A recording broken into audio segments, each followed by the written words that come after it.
Hello friend, स्वागत है आप सभी का रवि सर के बारे में। तो आज की वीडियो उत्तराखंड एसएससी 10+2 और ग्रेजुएट लेवल के लिए, जिसमें हम बात करेंगे समीक्षा अधिकारी जो आपके आने वाले एग्जाम है, ग्राम विकास अधिकारी, वीडियो वीपीडीओ और कन्या सहायक।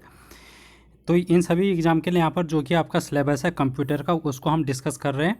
तो कंप्यूटर की ये सेकंड क्लास है। इससे हमने पहले फर्स्ट क्लास कंप्लीट कर लिया, जिसमें हमने कंप्यूटर का इंट्रोडक्शन देखा था और देखा था कि सिलेबस आपका कंप्यूटर का क्या क्या रहेगा, आने वाले एग्जाम में किस तरीके से क्वेश्चन पूछे जाएंगे। ये सारी जानकारी हमने क्लास 1 में ली थी।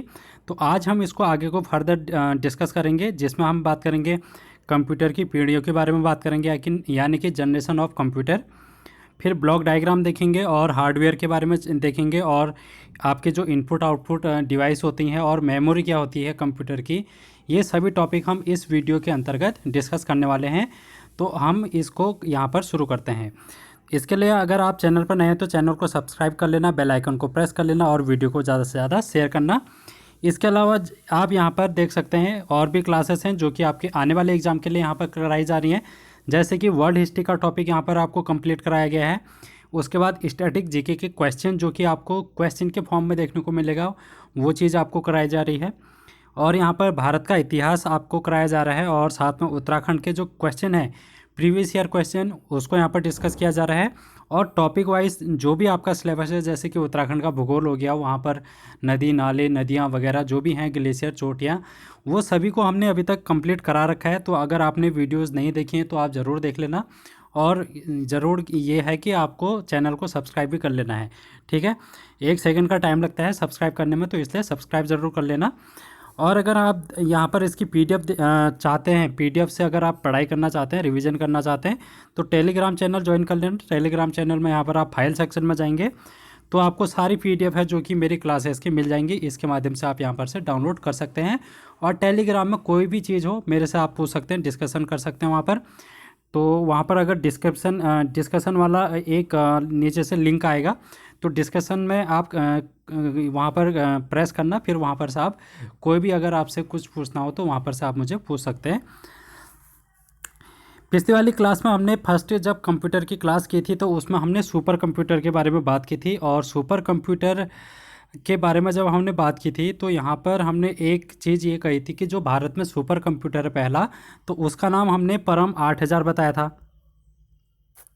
ठीक है, परम 8000 जो था वो एक क्या था, सुपर कंप्यूटर था, जो कि भारत का पहला सुपर कंप्यूटर था।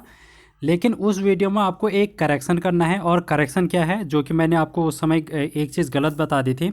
गलत तो नहीं, लेकिन अभी अगर वर्तमान की बात करें तो उस हिसाब से वो चेंज हो गया है। उस समय मैंने सुपर कंप्यूटर में ये बताया था कि जो फास्टेस्ट सुपर कंप्यूटर है उसका नाम ईका है। नोट करके लिखाया था कि जो फास्टेस्ट कंप्यूटर है उसका नाम ईका है, यानी कि सबसे तेज़ भारत का कंप्यूटर ईका है, ये लिखाया था। लेकिन आपको ये चेंज करके लिखना है कि जो भारत का सुपर कंप्यूटर है, जो कि सबसे फास्ट है, सबसे तेज़ सुपर कंप्यूटर, उसका नाम है परम सिद्धि एआई। ठीक है, परम सिद्धि करके इसका नाम है, जो कि आपको ध्यान में रखना है। और ये क्वेश्चन आपसे पूछा जा सकता है, जो कि हाल फिलहाल का है। तो अब हम चलते हैं, जो कि ये 2020 का है सुपर कंप्यूटर, सबसे फास्ट सुपर कंप्यूटर इंडिया का है। ये करेक्शन आपको पहली वाली वीडियो में करना है। तो आज की वीडियो में हम चलते हैं और देखते हैं कंप्यूटर के जनरेशन के बारे में। तो यहाँ पर मैंने जो भी नोट्स हैं वो हैंड रिटन नोट्स आपको बनाए हैं, जो कि इंग्लिश में लिखे हैं। तो कोई भी अगर स्टूडेंट जो कि हिंदी मीडियम में यहाँ पर पढ़ाई करता है तो आप वहाँ पर टेंशन लेने की ज़रूरत नहीं है, क्योंकि मैं आपको इंग्लिश का जो भी लिखा हुआ है मैं हिंदी में आपको समझाऊंगा।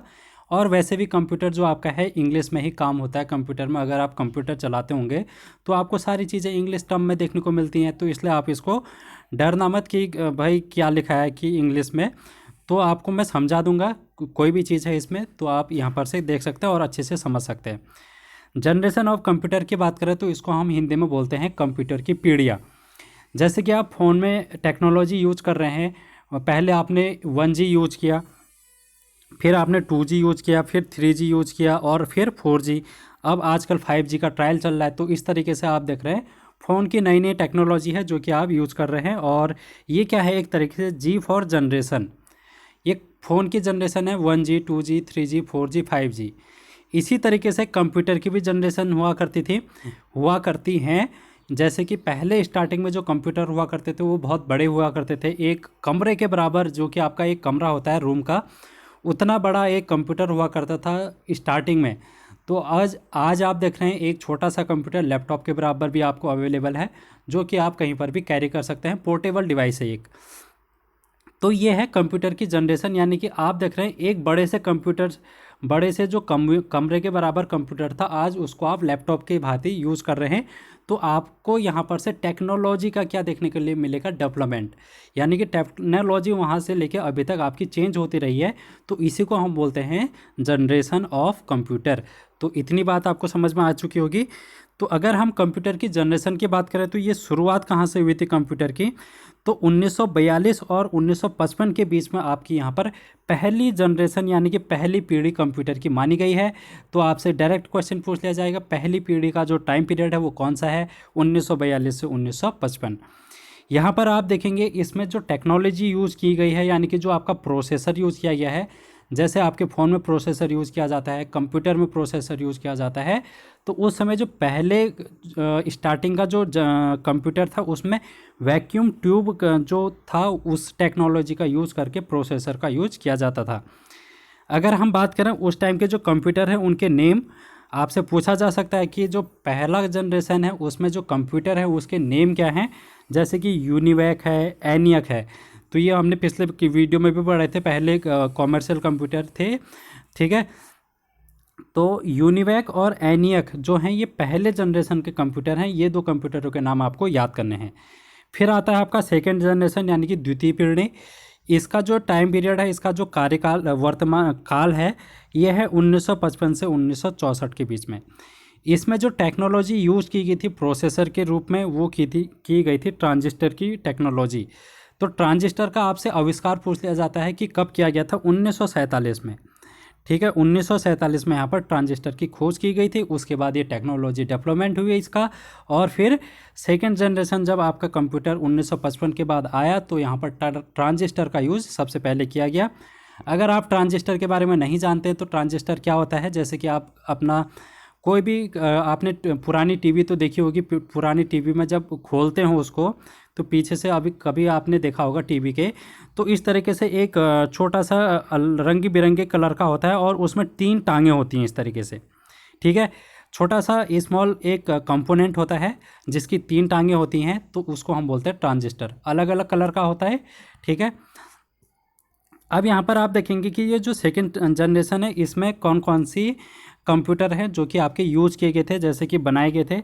IBM international business machine, IBM की आपको फुल फॉर्म भी पूछ ली जाती है किसी किसी एग्जाम में, तो इंटरनेशनल बिजनेस मशीन यहाँ पर IBM का पूरा नाम होगा। और IBM 1401, IBM 1620 की जो ये सीरीज चली थी, ये सेकेंड जनरेशन की सीरीज हुआ करती थी। तो IBM की सीरीज़ सेकेंड जनरेशन की सीरीज़ है, ये आपको ध्यान में रखना है। थर्ड जनरेशन यानी कि तीसरी पीढ़ी की बात करें तो 1964 से 1975 में यहाँ पर इसका टाइम पीरियड माना जाता है। और इस समय IC का यूज़ यहाँ पर टेक्नोलॉजी के रूप में किया गया, जैसे कि आप बोलते हैं कि IC हमारी ख़राब हो गई है, किसी भी कंप्यूटर की IC ख़राब होगी या फ़ोन की या फिर TV की, तो आप बोलते हैं अगर कोई भी चीज़ इस तरीके से हो गया है तो IC का मतलब क्या है, इंटीग्रेटेड सर्किट। IC का मतलब क्या है, इंटीग्रेटेड सर्किट, ठीक है। फुल फॉर्म आप इसको याद कर लेना क्योंकि पूछी जा सकती है IC की फुल फॉर्म। इस टाइप से कंप्यूटर के जो फुल फॉर्म है वो भी आपसे पूछे जाते हैं क्वेश्चन, फुल फॉर्म वाले क्वेश्चन भी मैं आपको बताऊंगा। लेकिन यहाँ पर आप देख लें कि IC का जो फुल फॉर्म है वो है इंटीग्रेटेड सर्किट। जो ये IC है ये सिलिकॉन नामक एक सेमीकंडक्टर होता है, यानी कि वो होता है बीज की धातु जिसको बोलते हैं हम उपधातु, ठीक है। एक तो धातु होती है, एक अधातु होती है, एक उपधातु होती है। तो ये जो IC बनी रहती है किसकी बनी रहती है ये भी आपसे पूछा जाता है क्वेश्चन, तो आप बोलेंगे सिलिकॉन। सिलिकॉन का यहाँ पर आप प्रतीक देखते हैं तो SI इसको बोलते हैं, साइंस का ये आपका टॉपिक है। फिर आप देखेंगे कि जो इस समय थर्ड जनरेशन में यूज किए जाने वाला जो कंप्यूटर है उसका नाम है हनीवेल, ठीक है। हनीवेल जो है वो आपका थर्ड जनरेशन का कंप्यूटर है। फिर आता है आपका फोर्थ जनरेशन जो कि 1975 से अभी तक चला आ रहा है, तो इसको बोलते हैं हम फोर्थ जनरेशन। इसमें जो टेक्नोलॉजी यूज़ की गई थी वो की गई थी माइक्रो प्रोसेसर की टेक्नोलॉजी। तो माइक्रो प्रोसेसर आपने नाम सुना होगा, ये एक प्रोसेसर होता है जो कि टेक्नोलॉजी के रूप में यूज़ किया जाता है कंप्यूटर में, प्रोसेसर में। तो ये है 4th जनरेशन का प्रोसेसर। इसमें जो कंप्यूटर यूज़ में किए गए थे एसर का था, एचसीएल का था, एचपी और डेल, जो कि आप अभी भी यूज़ करते हैं कंप्यूटर, लैपटॉप यूज़ करते हैं, वो सभी है 4th जनरेशन के आपके डिवाइस। फिर हम बात करते हैं 5th जनरेशन। 5th जनरेशन को हम यहाँ पर 1980 के बाद का जनरेशन मानते हैं, यानी कि इसका टाइम पीरियड हो जाएगा 1980 से अभी वर्तमान काल में भी ये 5th जनरेशन कार्यरत है। और इसमें जो टेक्नोलॉजी यूज़ की गई है वो है आर्टिफिशियल इंटेलिजेंस, एआई। तो आर्टिफिशियल इंटेलिजेंस कौन से जनरेशन का टेक्नोलॉजी है, ये आपसे पूछ लिया जाएगा, तो आप बोलेंगे 5वीं पीढ़ी का, यानी कि 5th जनरेशन की टेक्नोलॉजी है। इसमें आप देखेंगे जैसे आप अपने फ़ोन में यूज़ करते हैं, अगर आप कभी आप चैटिंग करते हैं या फिर गूगल में कुछ सर्च करना होगा तो आप यहाँ पर बोल के कर देते हैं, यानी कि गूगल स्पीक का आप यहाँ पर यूज़ करते हैं। तो गूगल स्पीक का जो आप यूज़ करते हैं वो आपका 5th जनरेशन का ही एक टेक्नोलॉजी है जो कि आप यूज़ कर पा रहे हैं। इसके अलावा रोबोटिक आपने देखा ही होगा कि किस तरीके से मशीनों का काम मनुष्यों का काम रोबोट ने कंप्लीट कर दिया है धीरे धीरे करके। तो वो रोबोटिक्स जो हैं ये सभी 5th जनरेशन के टेक्नोलॉजी हुआ करती हैं। तो इस तरीके से ये 5th जनरेशन तक कंप्लीट हो जाता है। आपकी टोटल 5 पीढ़ियाँ अभी तक कंप्यूटर की आई हैं, तो 5th जनरेशन तक का ये टाइम पीरियड रहा है इसका। अब हम चलते हैं ब्लॉक डायग्राम, जो कि आपका सिलेबस का भी है। हम यहाँ पर जो भी टॉपिक्स डिस्कस करेंगे वो सिर्फ सिलेबस के अकॉर्डिंग है। ये जो मैं डिस्कस कर रहा हूँ, जनरेशन ऑफ कंप्यूटर हो गया, ब्लॉक डायग्राम हो गया, ये आपके सिलेबस में दिया है। सिलेबस को हमने पहली वाली वीडियो में डिस्कस किया है। अगर आपने पहली वीडियो नहीं देखी है तो आप उसको देख लेना, वहाँ से आपको सिलेबस के बारे में पता चल जाएगा कि आपके आने वाले एग्ज़ाम में कंप्यूटर से क्या क्या पूछा जाएगा। उसी के बाद हम यहाँ पर यूनिट पहला जो आपका कंप्यूटर का है उसका यहाँ पर सारे टॉपिक को कवर कर रहे हैं। तो इसमें ही आपका एक है ब्लॉक डायग्राम। अगर हम ब्लॉक डायग्राम की बात करें तो किस तरीके से कंप्यूटर को बिल्ड किया जाता है, इसमें क्या क्या डिवाइसेस होती हैं, हार्डवेयर, सॉफ्टवेयर, तो वो सारी चीज़ें हम डिस्कस कर रहे हैं। कंप्यूटर में क्या होता है, 3 चीज़ें आपको देखने को मिलती है मेनली। सबसे पहले इनपुट, फिर दूसरा होता है सीपीयू और तीसरा है आउटपुट। ये 3 नाम आपको याद करने हैं जो कि आपको कंप्यूटर से संबंधित माने जाएंगे, जो कि है सबसे पहले इनपुट, दूसरा है सीपीयू और तीसरा है आउटपुट। अब इनके कार्य क्या क्या हैं, ये काम कैसे करते हैं, ये अभी हम डिस्कस करेंगे। सिर्फ आप यहाँ पर ये समझ लीजिए कि जैसे आप कोई डायरेक्शन देते हैं, जैसे आपने बोला कंप्यूटर में कि आपको कोई मल्टीप्लाई करना है या फिर आपने किसी को ऐड करना है, जैसे आपने 2 में 3 को ऐड करना है, कंप्यूटर में आपने लिख दिया कीबोर्ड के माध्यम से। तो कीबोर्ड में आपने 2 + 3 जैसे ही दबाया तो ये आपने क्या किया, इनपुट दिया कंप्यूटर को। आपने क्या किया, ये इनपुट दिया। इनपुट क्या दिया, 2 + 3 आपने कंप्यूटर को इनपुट दिया। कंप्यूटर इसको क्या करेगा, प्रोसेस करेगा। प्रोसेस मतलब इसमें कार्य करेगा, यानी कि इसकी भाषा को समझेगा और इसमें ये देखेगा कि आपने क्या कमांड दी है, उस कमांड के अकॉर्डिंग ये कंप्यूटर उसमें प्रोसेस करेगा, यानी कि उसमें कार्य करेगा। तो ये काम होता है सीपीयू का। सीपीयू का काम क्या होता है, प्रोसेस करना। जो भी आप फंक्शन देंगे, इनपुट देंगे, उस चीज़ को प्रोसेस करेगा।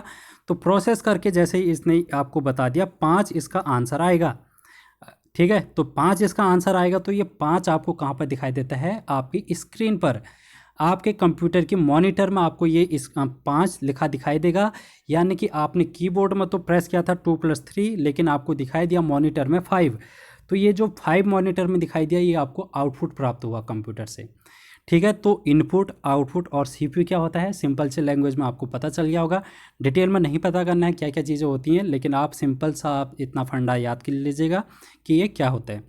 अब आप देखेंगे जो ये सीपीयू है, सीपीयू में भी अलग अलग पार्ट होते हैं। देखो आप, इतना सा बड़ा मैंने ब्लॉक डायग्राम बना रखा है सीपीयू का। तो सीपीयू में आप सबसे पहले देख रहे हैं कंट्रोल यूनिट, यानी कि जो भी फंक्शन ये सीपीयू करेगा उसको कंट्रोल करने का काम कौन करेगा, इसके अंदर एक यूनिट होती है कंट्रोल यूनिट। तो ये क्या करेगा, उसको कंट्रोल करने का काम करेगा, किस तरीके से पावर सप्लाई देनी है, कितने क्या आगे को फंक्शन करना है, ये सारे काम कंट्रोल यूनिट का करना है। आप क्या कमांड दे रहे हैं, वो सारी चीज़ को प्रोसेस करने का काम यहाँ पर सीपीयू के अंदर जो कंट्रोल यूनिट लगी रहती है वो कमांड करती है।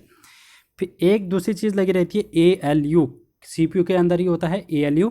ALU का फुल फॉर्म होता है अर्थमेटिक लॉजिक यूनिट। इसको अभी मैंने लिखा है नीचे, आप इसको देखेगा अभी।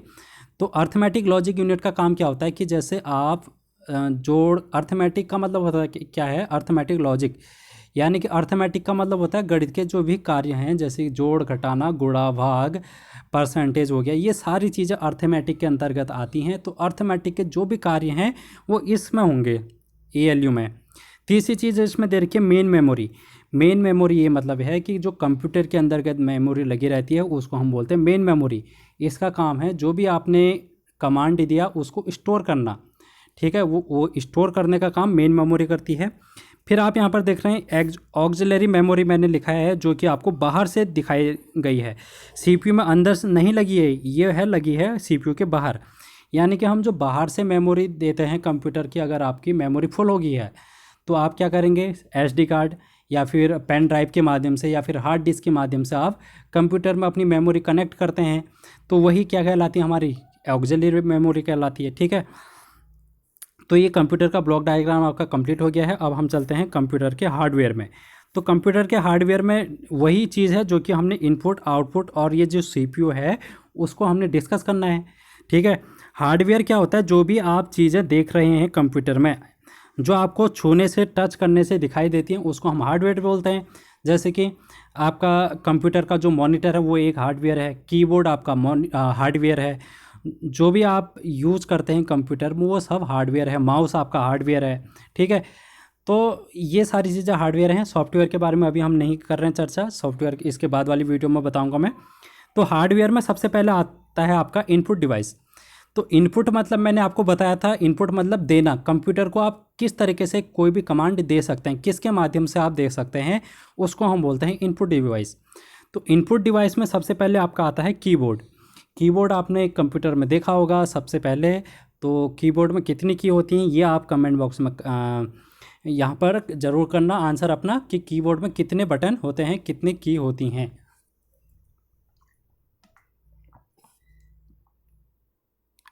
तो यहाँ पर मैं आपको जो इनपुट डिवाइस है उनके नाम बताता हूँ। ये क्वेश्चन आपसे पूछ लिया जाएगा इस एग्ज़ाम में कि इनमें से, उपरोक्त में से इनपुट डिवाइस कौन सा नहीं है या फिर कौन सा इनपुट डिवाइस है। आपके पास ऑप्शन दिए रहेंगे, इन्हीं में से ऑप्शन जो मैंने यहाँ लिखे हैं, तो आप वहाँ पर इजीली इसको कर सकते हैं। जैसे कि आपका माउस हो गया, जॉयस्टिक आपने कंप्यूटर गेमिंग में आपने यूज की होगी, लाइट पेन का यूज किया होगा, ठीक है, जो लाइट पेन डिजिटल बोर्ड में लिखते हैं वो सब चीज़ें। और ट्रैक बॉल भी आप गेमिंग में यूज करते हैं। स्कैनर, जिससे आप स्कैन करते हो कोई भी चीज़, वो इनपुट डिवाइस होती है। माइक्रोफोन, जैसे कि आप अपने हेडफोन में यूज़ करते हैं माइक्रोफोन, वो भी आप अपनी वॉइस को कंप्यूटर में अगर देना है तो आप माइक्रोफोन की हेल्प से दोगे, तो इसीलिए इसको हम बोलते हैं इनपुट डिवाइस। टच स्क्रीन, जो कि हम टच कर रहे हैं, जैसे मैं यहाँ पर फ़ोन में टच कर रहा हूँ ये, तो ये सारी टच स्क्रीन भी क्या है, हम इसको इनपुट दे रहे हैं। फिर बार कोड रीडर आपका होता है, जैसे कि आप कोई भी सामान ले आते हैं, जैसे कि अमेजन से आपने कोई सामान खरीदा तो उसमें बार कोड लगा रहता है, तो उस बार कोड को जो रीड करने वाली एक मशीन होती है, जैसे कि आप कहीं पर मॉल में जाते हैं तो आप बिल पे करते हैं, तो जो मशीन होती है जिससे वो कंप्यूटर में अपना बिल बनाते हैं, तो उसको बोलते हैं हम बार कोड रीडर। फिर आता है OMR, यानी कि जब आप पेपर देने जाते हैं, OMR शीट भरते हैं, तो OMR को आपका जो आंसर चेक करते हैं वो कोई इंसान नहीं करता उसको चेक, उसको आपको चेक करने के लिए ऑप्टिकल मार्क रीडर होता है, एक मशीन होती है जो कि आपकी OMR को चेक करती है, ठीक है, कि आपने कितने क्वेश्चन किए हैं, कितने सही किए हैं, कितने गलत किए हैं। वो आपका मैनुअली नहीं किया जाता, वो कंप्यूटर की मदद से किया जाता है, इसलिए हम उसको OMR बोलते हैं। इसका फुल फॉर्म अगर आपसे पूछा जाएगा तो ऑप्टिकल मार्क रीडर। फिर आप बोल देंगे QR कोड। आप देखते हैं QR कोड आपने देखा होगा कहीं पर भी, कोई भी चीज़ आप लेते हैं तो उसमें QR कोड लगा रहता है। तो QR कोड का जो फुल फॉर्म है उसका नाम है क्विक रिस्पॉन्स।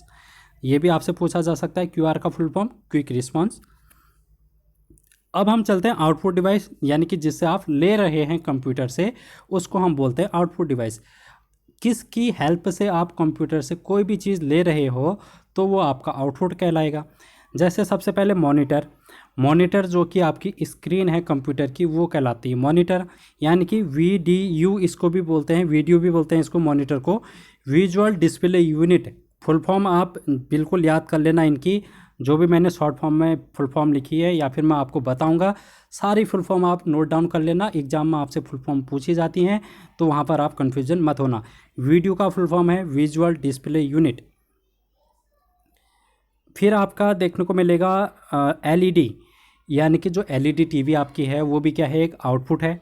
तो एलईडी जो होती है वो स्क्रीन होती है, ठीक है। टीवी की जो स्क्रीन होती है वो एलईडी स्क्रीन होती है, तो इसीलिए हमने उसको नाम एलईडी का नाम दिया है। तो एलईडी का फुल फॉर्म अगर आपसे पूछा जाएगा तो लाइट एमिटिंग डायोड। क्या? लाइट एमिटिंग डायोड इसका पूरा नाम है। तो फुल फॉर्म आपसे पूछेंगे, आप इसको कर लेना। एलसीडी, जो एलसीडी टीवी हैं उसकी जो स्क्रीन होती है उसको हम बोलते हैं लिक्विड क्रिस्टल डिस्प्ले, ठीक है। लिक्विड क्रिस्टल डिस्प्ले यहाँ पर एलसीडी का पूरा नाम है। फिर आपका आता है ओएलईडी। ओएलईडी का मतलब क्या है? एलईडी का मतलब तो पता है ना हमें कि लिक्विड लाइट एमिटिंग डायोड होता है एलईडी का फुल फॉर्म। ये जो आगे से ओ लगा रखा है इसका मतलब है ऑर्गेनिक, यानी कि जो आपके कर्व टीवी होते हैं, जो कि घुमावदार आपके टीवी होते हैं जो लगे रहते हैं, तो उसको बोलते हैं हम ऑर्गेनिक एलईडी टीवी। फिर आप देखेंगे टीएफटी है एक।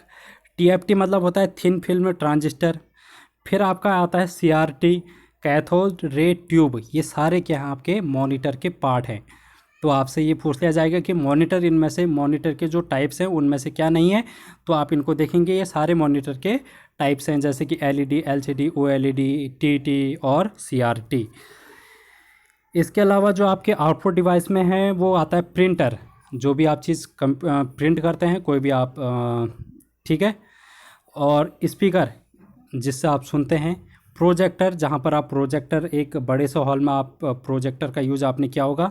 प्लॉटर, प्लॉटर का मतलब होता है, ये काम क्या करता है, जो बड़े बड़े बैनर होते हैं ना उनको बनाने का काम करता है। जैसे कि पॉलिटिकल पार्टी अपना चुनाव में बड़े बड़े पोस्टर लगाती है, बैनर लगाती है, वही जो कार्य करता है, आउटपुट देता है, वो बैनर कहलाता है, वो कार्य करता है प्लॉटर।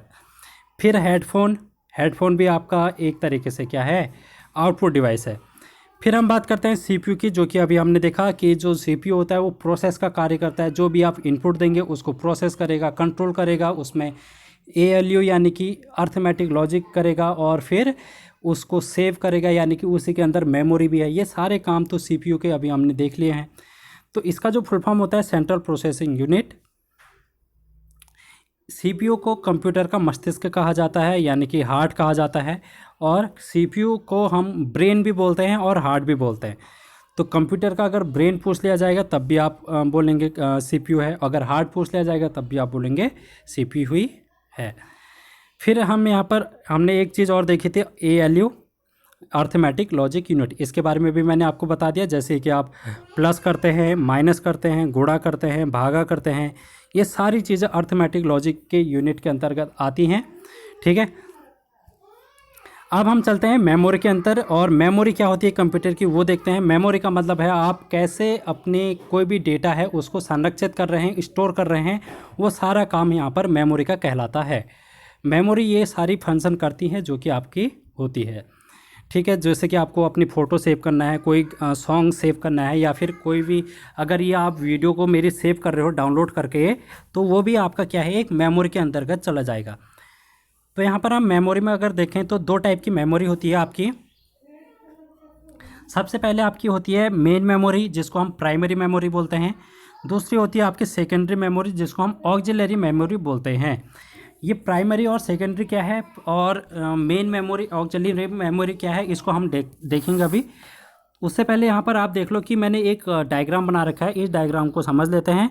आपके एग्जाम में यहाँ से क्वेश्चन पूछा जाता है।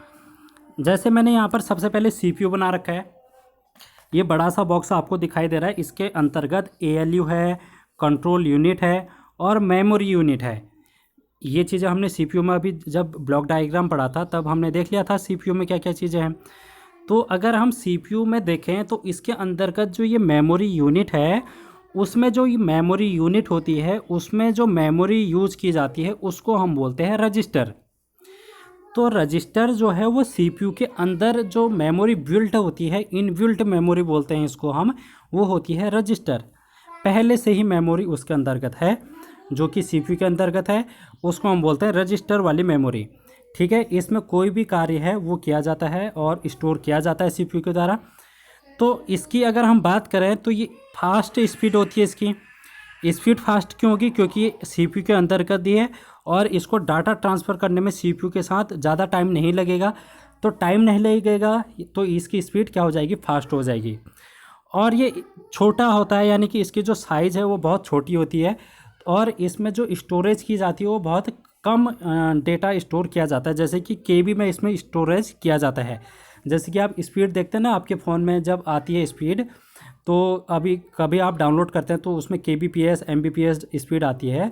तो वो क्या है? आपकी मेमोरी की यूनिट है कि आप किस में उसको मेजर कर रहे हैं। तो KB में यहाँ पर हम मेमोरी को यूनिट को मेजर करते हैं। उसके बाद आप देख रहे हैं यहाँ पर कैचे मेमोरी लगाई गई है। कैचे मेमोरी क्या होती है? एक वर्चुअल मेमोरी होती है जो कि कंप्यूटर में लगाई गई होती है। और इसका कैचे मेमोरी का कार्य क्या होता है कि ये क्या करती है? टेम्परेरी मेमोरी होती है। टेम्परेरी मेमोरी मतलब कि जैसे कि कंप्यूटर ने कोई चीज़ प्रोसेस की और उसको थोड़े से समय के लिए स्टोर करना चाहता है कंप्यूटर, तो उसको वो कैचे मेमोरी में सेव कर देगा। ठीक है, जैसे कि आपने कोई कंप्यूटर कोई फंक्शन करेगा, CPU कोई फंक्शन करेगा, तो उसको कोई चीज़ स्टोर करनी है और फिर उसको स्टोर कर दिया उसने कैचे मेमोरी में। अब उसने क्या किया? दूसरा फंक्शन कर दिया। तो दूसरा फंक्शन कर दिया तो कैचे मेमोरी में जो पहले कुछ चीज़ सेव की थी उसने, उसको डिलीट करके फिर ये इसमें फिर सेव कर देगा। यानी कि इस तरीके से ये टेम्परेरी यानी कि अस्थायी रूप में कार्य करेगा। तो इसलिए हम इसको बोलते हैं कैचे मेमोरी। और अगर आपसे क्वेश्चन पूछा जाता है कि फास्ट मेमोरी कौन सी होती है, तो जहाँ पर रजिस्टर का नाम नहीं लिखा होगा, अगर आपसे पूछा जाएगा कि इनमें से निम्नलिखित में से कौन सी मेमोरी है जो कि सबसे तेज़ मेमोरी है यानी कि फास्ट मेमोरी है, और वहाँ पर रजिस्टर का नाम नहीं लिखा होगा, रजिस्टर ऑप्शन में नहीं होगा, तो आप बोलेंगे कैचे मेमोरी। तो कैचे मेमोरी जो होती है वो भी फास्ट मेमोरी होती है, लेकिन ये थोड़ी सी स्लो होती है रजिस्टर से। फिर आपकी आती है यहाँ पर प्राइमरी मेमोरी। प्राइमरी मेमोरी में रैम और रोम के बारे में अभी हम देखेंगे। ठीक है, जो रैम आपके फ़ोनों में होती है, रोम होता है स्टोरेज यूनिट, तो वो होती है प्राइमरी मेमोरी का पार्ट। फिर आपका आता है ऑक्सिलरी मेमोरी। ऑक्सिलरी मेमोरी मतलब सेकेंडरी मेमोरी। सेकेंडरी मेमोरी मतलब जो आप बाहर से यूज़ करते हैं। बाहर से यूज़ करते हैं मतलब जैसे आपको हार्ड डिस्क यूज़ करते हैं, पेन ड्राइव यूज़ करते हैं और मेमोरी कार्ड यूज़ करते हैं, SD कार्ड, वो क्या है? ऑक्सिलरी मेमोरी है। तो अगर आपसे क्वेश्चन पूछ लिया जाएगा कि इनमें से सबसे धीमी मेमोरी कौन सी है या फिर सबसे स्लो मेमोरी कौन सी है, या तो स्पीड के फॉर्म में अगर पूछा जाएगा तो ऑक्सिलरी मेमोरी आपकी क्या होगी? सबसे स्लो मेमोरी होगी। और इसका जो साइज़ होता है वो बड़ा होता है, क्योंकि आप देख सकते हैं जो हार्ड डिस्क का आपकी वो भी बड़ी होती है और आप यहाँ पर पेन ड्राइव यूज़ करते हैं या फिर SD कार्ड यूज़ करते हैं वो बड़ी होती है। ठीक है, लेकिन यहाँ पर अगर आप रैम, रोम, रजिस्टर, कैचे मेमोरी की बात करेंगे, ये छोटे होते हैं, बहुत छोटे, स्मॉल कंप्यूटर के अंदर ही बिल्ट होते हैं। ठीक है, तो ये आपको मेमोरी के बारे में पता चल गया होगा। यहाँ पर मैंने मेमोरी यूनिट लिखी है। मेमोरी यूनिट क्या होती हैं वो देख लेना, आपके एग्ज़ाम के लिए बहुत इंपॉर्टेंट है मेमोरी यूनिट, यहाँ से क्वेश्चन बन सकता है। तो मेमोरी यूनिट का मतलब ये है कि आप मेमोरी को किस में मेजर कर रहे हैं। जैसे आप वेट को मेजर करते हैं किलोग्राम में, जैसे कि आप पानी को मेजर करते हैं लीटर में। ठीक है, वैसे ही आप यहाँ पर जो मेमोरी है उसकी यूनिट क्या होगी उसको हम बता रहे हैं।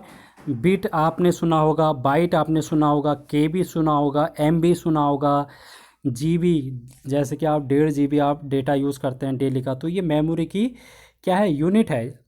तो इसी मेमोरी की यूनिट से आपसे क्वेश्चन पूछ लिया जाता है, तो आप वहाँ पर फंसना मत, इस टेबल को याद कर लेना, आपका एक क्वेश्चन ज़रूर आएगा यहाँ से, तो आप उसको सही कर सकते हैं। तो सबसे पहले 1 बिट की अगर बात करें, 1 बिट सबसे छोटा होगा, उसको हम बोलते हैं बाइनरी। जो कंप्यूटर होता है वो बाइनरी में काम करता है, ये हम बताएंगे अभी जब हम कंप्यूटर की लैंग्वेज पढ़ेंगे। ठीक है, कंप्यूटर की भाषाएं पढ़ेंगे, उसमें मैं बाइनरी को समझाऊंगा, लेकिन अभी आप ये समझ लो कि बाइनरी होता है एक, जो कि 1 बिट का होता है, और बाइनरी को हम 0 और 1 के रूप में लिखते हैं। ठीक है, ये काम कैसे करेगा हम बाद में बात करेंगे इसके बारे में। फिर हम देखेंगे यहाँ पर 1 बिट से अगर हम इसको 4 बिट कर दें तो ये हो जाता है 1 निब्बल। आपसे क्वेश्चन ये पूछेगा 1 निब्बल बराबर क्या होता है। 1 निब्बल बराबर आपको ऑप्शन में दे दिया जाएगा 4 बिट, 8 बिट, 1 बिट, तो आप आंसर करेंगे 1 निब्बल बराबर 4 बिट। ठीक है, फिर आपसे पूछा जाएगा एक बाइट में क्या होता है, तो आप बोलेंगे 8 बिट में एक बाइट बनता है। इसी तरीके से आप अगर केबी आप जब यूज़ करते हैं स्पीड अपने फ़ोन में, तो केबी में स्पीड आती है, तो केबीपीएस में स्पीड आती है आपकी किलोबाइट पर सेकेंड। तो वो क्या है, 1024 बाइट है। एक केबी का मतलब क्या है, 1024 बाइट है। फिर आप एमबी में यूज़ करते हैं अपनी स्पीड को, तो एमबी में का मतलब क्या है, एक एमबी का मतलब 1024 किलोबाइट। जीबी का मतलब क्या है, 1024 एमबी। एक टीबी का मतलब क्या है, 1024 जीबी। एक पीबी जीबी का मतलब होता है गीगाबाइट, फुल फॉर्म भी बता दे रहा हूँ मैं आपको। और एमबी का मतलब होता है मेगाबाइट। टीबी का मतलब होता है टेराबाइट। पीबी का मतलब होता है पेंटाबाइट। ठीक है, आपसे समझ में आ गया। और केबी का मतलब होता है किलोबाइट। ठीक है भाई, तो ये चीज़ें आपको ध्यान में रखनी है। एक पेंटाबाइट बराबर 1024 टेराबाइट होता है। तो इस तरीके से आपसे पूछ लिया जाएगा कि मेमोरी की सबसे छोटी यूनिट क्या होती है। तो मेमोरी की सबसे छोटी यूनिट आपसे क्वेश्चन पूछा गया है, तो आप बोलेंगे बिट। बिट जो है वो मेमोरी की सबसे छोटी यूनिट होती है। ठीक है, इतनी बात आपको समझ में आ गई होगी। तो अब हम चलते हैं नेक्स्ट, जो कि है यहाँ पर टाइप। मेमोरी के टाइप को डिस्कस कर लेते हैं। तो दो टाइप की मेमोरी होती है, हमने शुरू में देखा था। प्राइमरी मेमोरी, जिसको हम मेन मेमोरी बोलते हैं। तो प्राइमरी मेमोरी या मेन मेमोरी क्या होती है, इसको डिस्कस करते हैं। Those memory which directly connected with processor, वह मेमोरी जो प्रोसेसर से डायरेक्ट कनेक्ट रहती है, उसको हम बोलते हैं मेन मेमोरी। जैसे कि रैम, रोम और कैचे मेमोरी। ठीक है, रैम, रोम और कैचे मेमोरी जो हैं वो मेन मेमोरी के पार्ट हैं। यहाँ पर अब हम देखेंगे रैम, रोम और कैचे मेमोरी क्या होती है, इनके बारे में क्वेश्चन आपसे यहाँ से भी पूछा जाता है। जैसे कि आपसे पूछा जाता है कि रैम क्या है, रैम का फुल फॉर्म आपसे पूछा जाता है, तो बोलेंगे random access memory. Random access memory यहाँ पर रैम का पूरा नाम है। फिर मैंने अगला यहाँ पर लिखा है कि RAM is a volatile memory. Volatile का मतलब हिंदी में आपसे पूछा जाएगा अस्थायी मेमोरी कौन सी है, या फिर रैम क्या है, एक अस्थायी मेमोरी है। अस्थायी मतलब परिवर्तनशील मेमोरी है। परिवर्तनशील मतलब क्या है कि अगर आपका सिस्टम ऑफ हो जाता है, तो आप जो भी कार्य कर रहे हैं और वो स्टोर किया गया है, तो जैसे ही आप सिस्टम ऑफ करेंगे, अपना पावर ऑफ करेंगे सिस्टम का, तो मेमोरी क्या हो जाएगी, आपकी लॉस हो जाएगी। रैम का मतलब समझिए कि अगर आप कोई कार्य कर रहे हैं और आप उसको सुरक्षित कर रहे हैं, उसको स्टोर कर रहे हैं अपने फ़ोन में, तो वो या फिर कंप्यूटर में वो रैम में सेव होगा।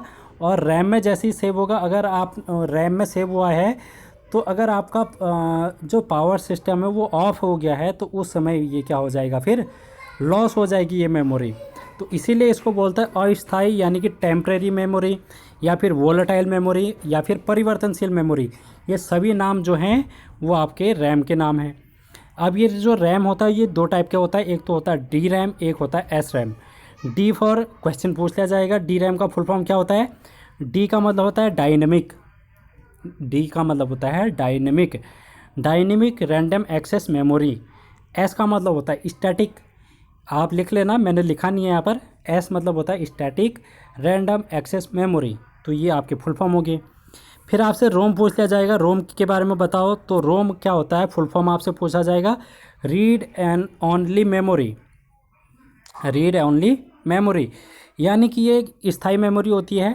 ये नॉन वोलेटाइल मेमोरी होती है, यानी कि अगर आप पावर ऑफ भी कर देंगे, तो आपका जो डेटा है मेमोरी में सेव हुआ रोम में, वो आपका लॉस नहीं होगा।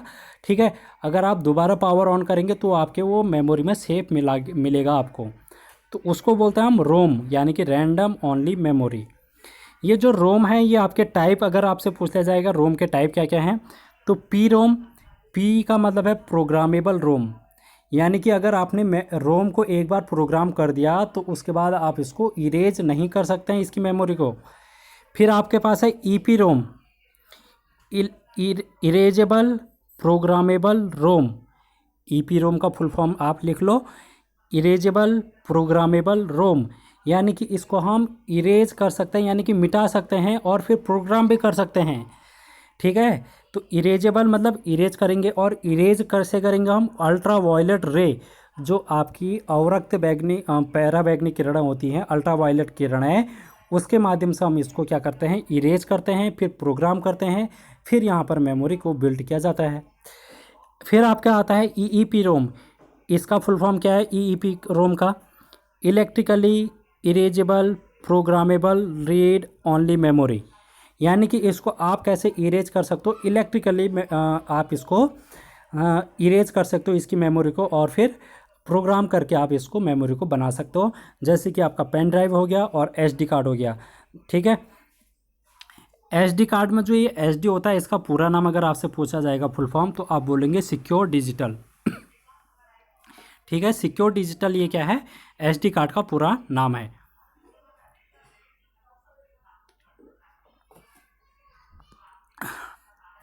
फिर यहाँ पर आप देखेंगे रैम हमने पढ़ लिया, रोम पढ़ लिया, अब हम पढ़ेंगे कैचे मेमोरी। जो कैचे मेमोरी है इसको हम काल्पनिक मेमोरी बोलते हैं और वर्चुअल मेमोरी भी बोलते हैं। तो इसके बारे में इतनी सी बात आपको ध्यान में रखनी। इससे पहले मैंने कैचे मेमोरी के बारे में बता दिया है कि किस तरीके से ये होती है, किस तरीके से इसकी स्पीड होती है, ठीक है। अब हम देखते हैं यहाँ पर सेकेंडरी मेमोरी, जो कि लास्ट टॉपिक है यहाँ पर। सेकेंडरी मेमोरी को हम ऑक्सिलरी मेमोरी के नाम से जानते हैं। Those memory which indirectly connected with processor, जो आपके मेन सिस्टम से डायरेक्ट कनेक्ट नहीं होती है, उसको बोलते हैं हम सेकेंडरी मेमोरी। जैसे कि आप बाहर से कनेक्ट करते हो कोई चीज़ अपने कंप्यूटर में, तो उसको हम बोलते हैं सेकेंडरी मेमोरी। जैसे कि आपने CD, जो कि कॉम्पैक्ट डिस्क, इसका फुल फॉर्म, CD का फुल फॉर्म आपसे पूछ लिया जाएगा, तो CD का पूरा नाम क्या है, कॉम्पैक्ट डिस्क। DVD, ठीक है, DVD का फुल फॉर्म क्या है, डिजिटल वर्सटाइल डिस्क, ठीक है। Pen drive, SD card, floppy disk, ये सभी क्या है, सेकेंडरी मेमोरी के यहाँ पर क्या है, नाम है। जैसे कि हार्ड डिस्क हो गया, ये सभी क्या है, सेकेंडरी मेमोरी हैं। तो इस तरीके से ये जो टॉपिक है ये कंप्लीट हो जाता है आपका मेमोरी का भी, और इस तरीके से। तो thank you so much, channel को सब्सक्राइब कर लेना और शेयर करना वीडियो को ज़्यादा से ज़्यादा। अगले वीडियो में फिर से मिलेंगे सॉफ्टवेयर लेके। तो सॉफ्टवेयर हम यहाँ पर टॉपिक डिस्कस करेंगे अगले वीडियो में, और लैंग्वेज डिस्कस करेंगे। इस तरीके से कंप्यूटर का सिलेबस को हम आगे को बढ़ाएंगे। तो थैंक यू सो मच।